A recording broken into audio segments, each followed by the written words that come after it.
Et c'est parti. Non, ça va, vous êtes. Il n'y a pas de Pareil que ça. bronzé. C'est Gwenn qui C'est vrai, en plus, ça. Très bien. Donc, alors on se regarde. Et donc, ma première question, c'est qui êtes-vous, Stanislas Sionnet? Qu'est-ce que vous faites ici?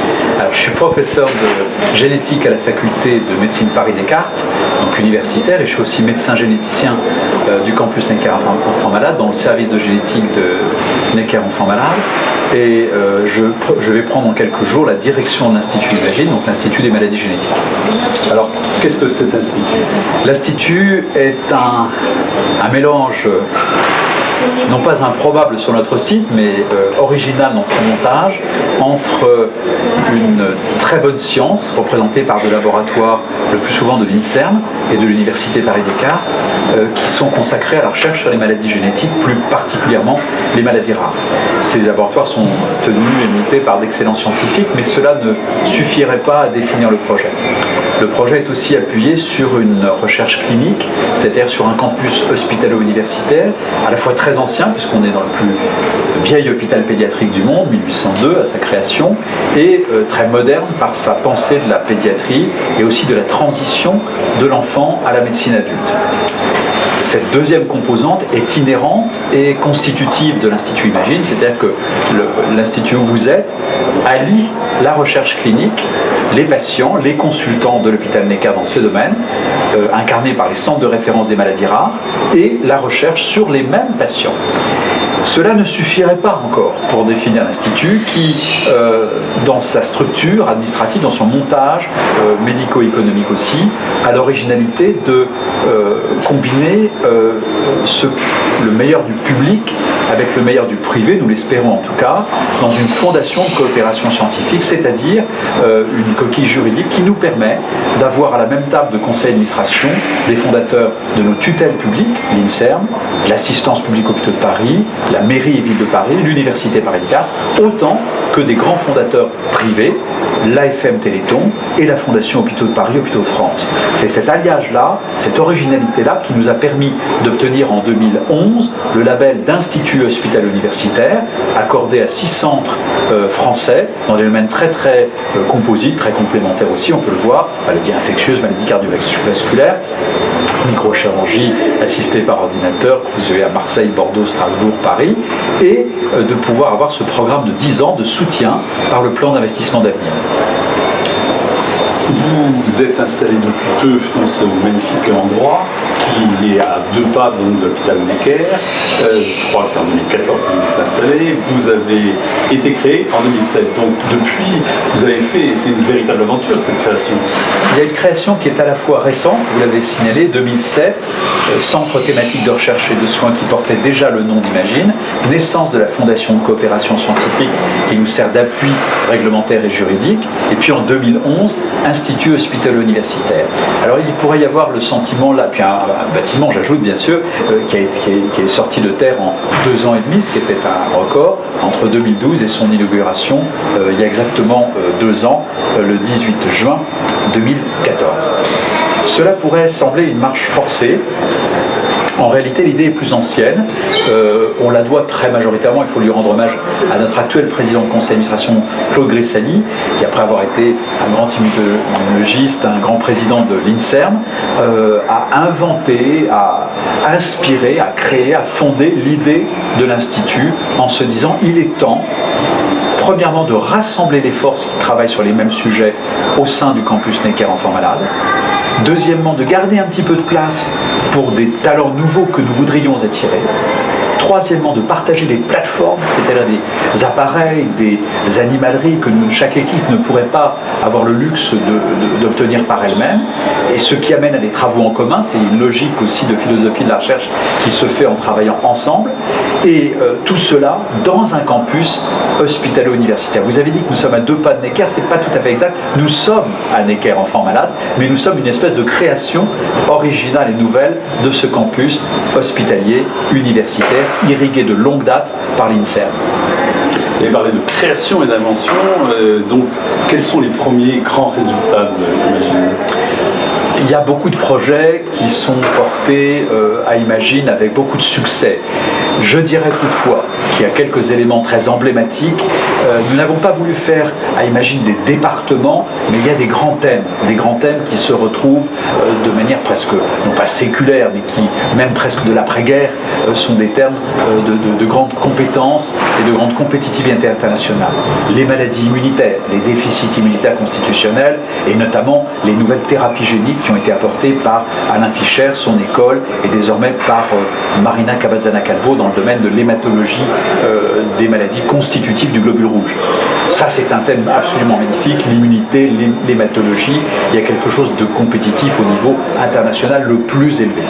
La néphrologie de l'enfant à l'adulte est appuyée sur une clinique ultra forte. C'est l'école de Jean Burger, c'est l'école de Madame Habib, c'est l'école en pédiatrie de Michel Broyer. On retrouve ici à Imagine les héritiers, si je puis dire, en médecine ça n'a pas tellement de sens, et en sciences encore moins, mais les élèves de ces écoles-là. La génétique elle-même, les élèves de Jean Frézal, les élèves d'Arnold Munich sont dans cet institut et représentent des tendances sur notamment les maladies neurologiques, sur les troubles intellectuels, sur l'autisme, sur les anomalies du développement, qu'elles soient osseuses, qu'elles soient du tissu mou, bref. Ces grands flux de la pensée qui ont constitué les forces de Necker Enfants Malades se retrouvent incarnés aujourd'hui dans Necker Enfants Malades, dans l'Imagine, pardon.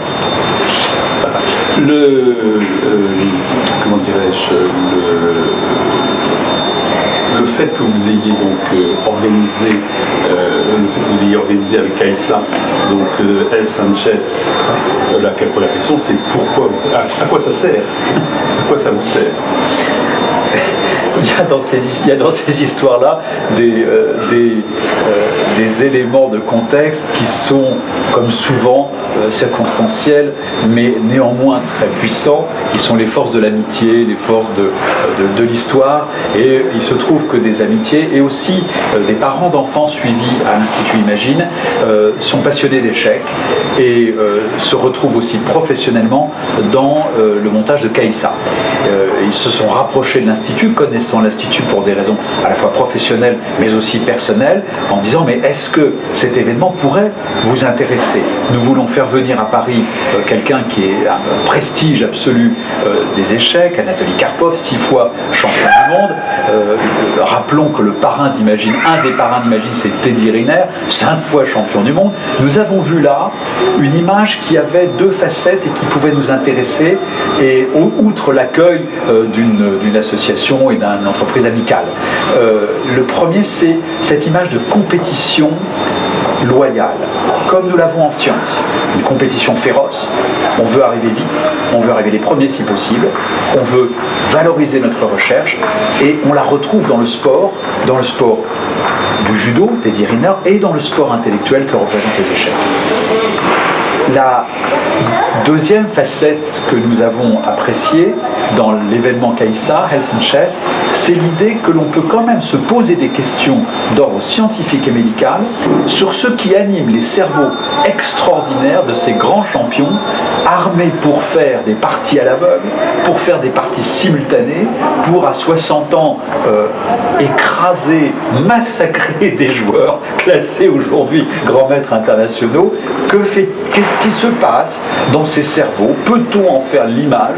Peut-on fonctionnellement le démontrer? Sont-ils constitués différemment ou entraînés différemment?